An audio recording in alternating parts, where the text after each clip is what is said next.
What is going on, everyone? Welcome back to another video, and today I got another super awesome product review video for you guys. Today we're going to be doing a deep dive on the Hinge 3 that was recently dropped by Ultraview.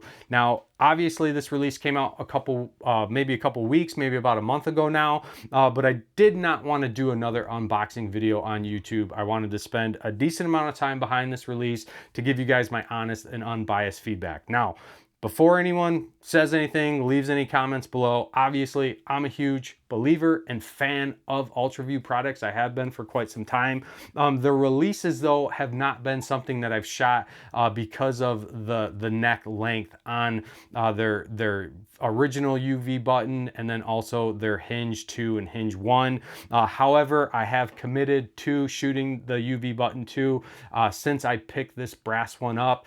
This is an absolutely fantastic release, probably one of the nicest ones that I've shot in a very long time, and I've tested a lot of products. Now, what I will say about a Hinge is that if you don't have a Hinge in your arsenal, I would highly recommend it, or recommend really any type of back tension release. I prefer a Hinge over a resistance activated release just because I don't shoot them very well. But a Hinge is a release that I use in the off season to improve my shot process, my shot execution, to work through any issues that I have with my form. And then mainly for me, if you start developing target panic, or you get shot anxiety, or you're shooting a button and you're trying to pull through the shot and the shot's taking too long, switching over to a Hinge and shooting it for a couple days is going to help fix those issues. And that's why I like having a Hinge. Now, previously, before, the biggest challenge that I had with shooting a Hinge was anchor point inconsistency.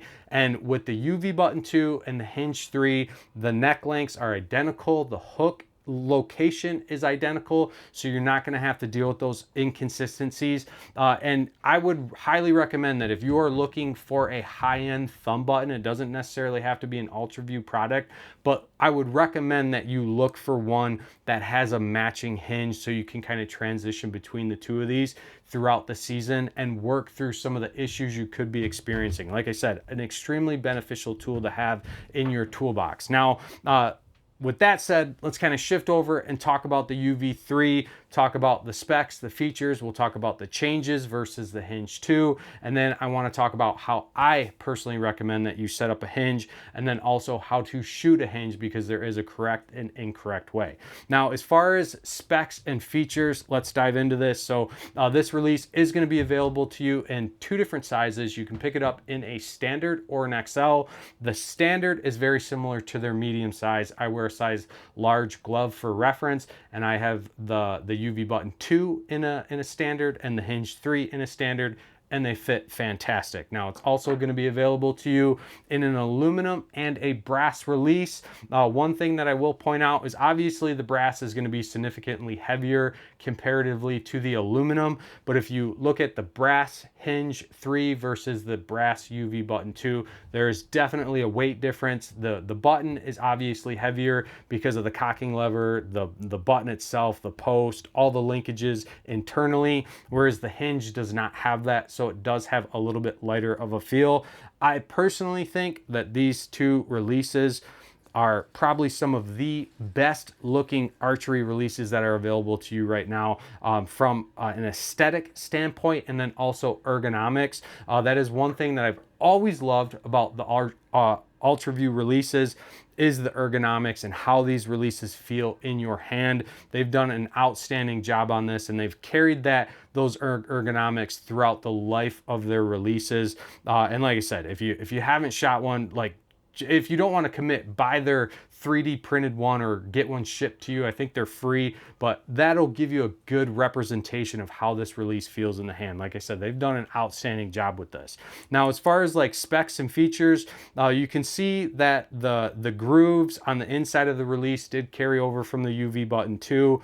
You can see that this release here does have a single hook, whereas previously before on the Hinge 2, they had the independent hooks, so you could adjust your fire and your click.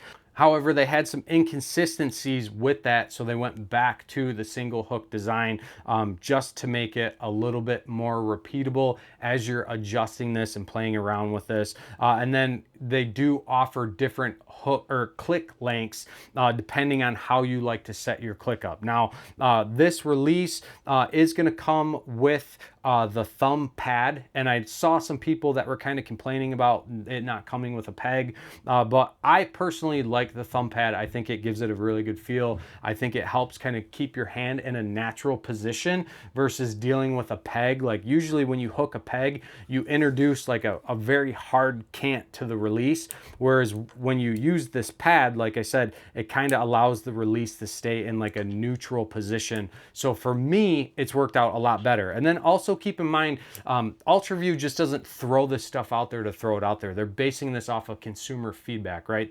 The Hinge 2, you could have bought a peg for, but you could have also bought the hunting bracket, which the hunting bracket had the thumb pad. A lot of people like that thumb pad, so they carried it over on this one and then added the lanyard loop. So if you want to run a lanyard, you're going to be able to without having to purchase that hunting bracket. And then also keep in mind, this release is designed so you do not need to shoot this with a peg or the thumb pad. You can draw this and not have to worry about accidentally misfiring your bow. Now, what I would recommend is if you're new to shooting a hinge, don't do that. Get used to it so you don't punch yourself in the face.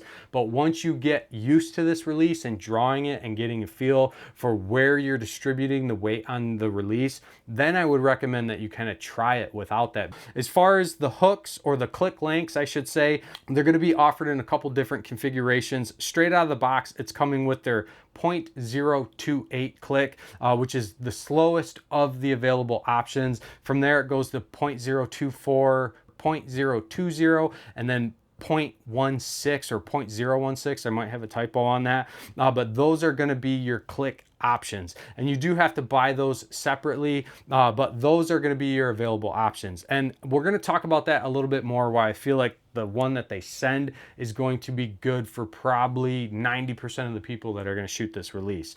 Now, the next thing that I want to kind of talk about is just the adjustment. Ultraview has done, you know, they've done a fantastic job on this. They were kind of like the very first ones that came out with laser engraving their release on which way you need to turn it to make it hot or cold. And you can see that they kind of carried that over from the Hinge 2. That was something that I absolutely loved, because nothing's worse than forgetting which direction you need to turn your release to make it hot or cold. I mean, this one, you just look at it and you know exactly which way you need to turn it to go hot or to go cold. And basically what that's doing is it's creating the release to have less rotation or more rotation in order to fire it. So, and then also they do sell a hook with no click. So if you don't like shooting a click, a lot of people don't, because they hear the click and you see a lot of people kind of jump.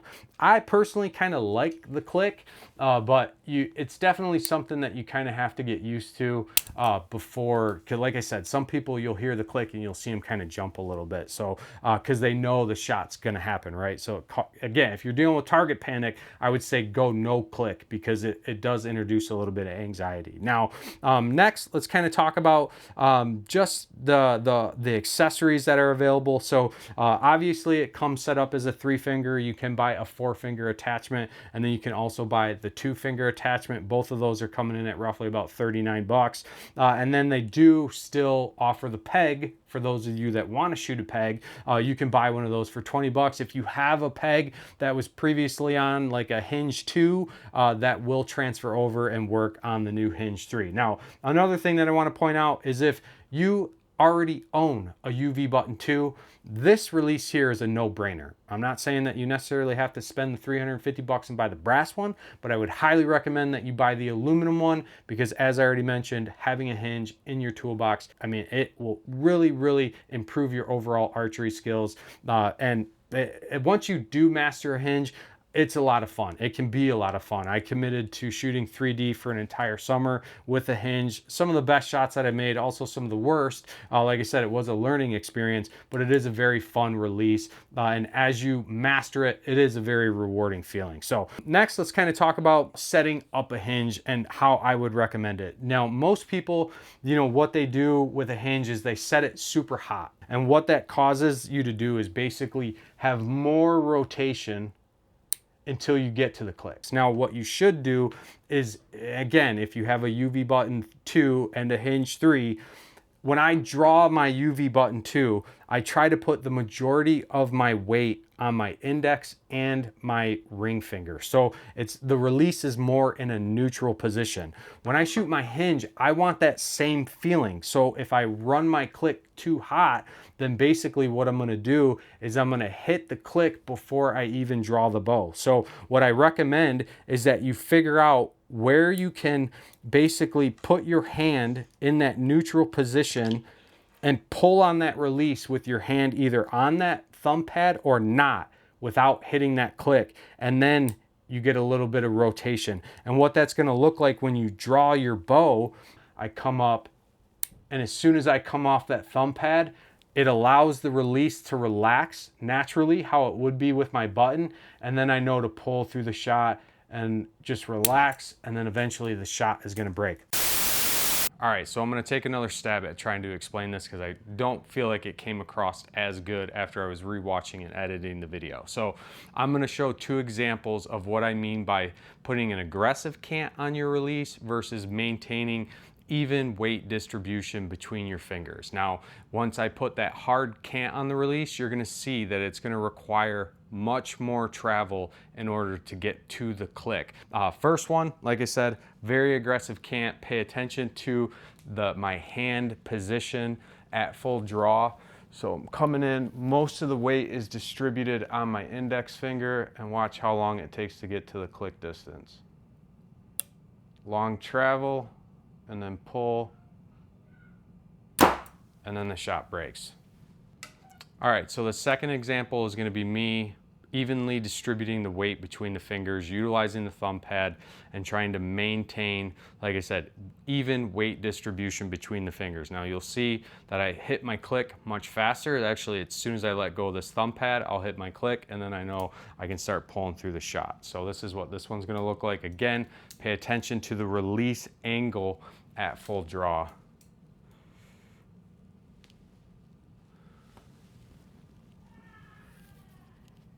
Come to full draw,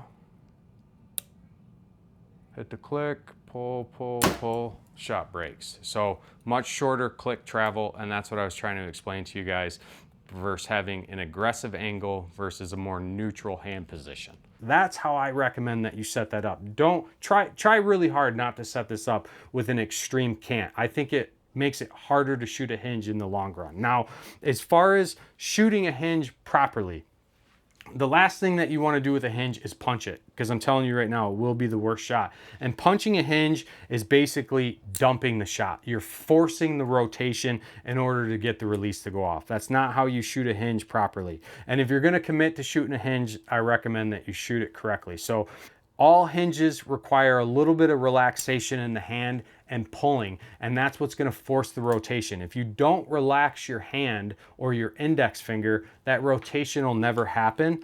So basically what you want to do is just get there, get to your click, relax and pull, pull, pull, and then eventually pulling and the pressure that you're building on the back wall, because you're driving your elbow back, is forcing that release to rotate, and then you'll shot the release will fire. That's how I shoot a hinge. That's how I'd recommend that you shoot it. Don't shoot it the wrong way if you're going to commit to shooting a hinge. But that's going to be it for this video. Any other questions, drop me a comment below. Reach out to me directly on Instagram. Always happy to help. Until next time, stay safe, stay healthy. We'll see you guys on the next one.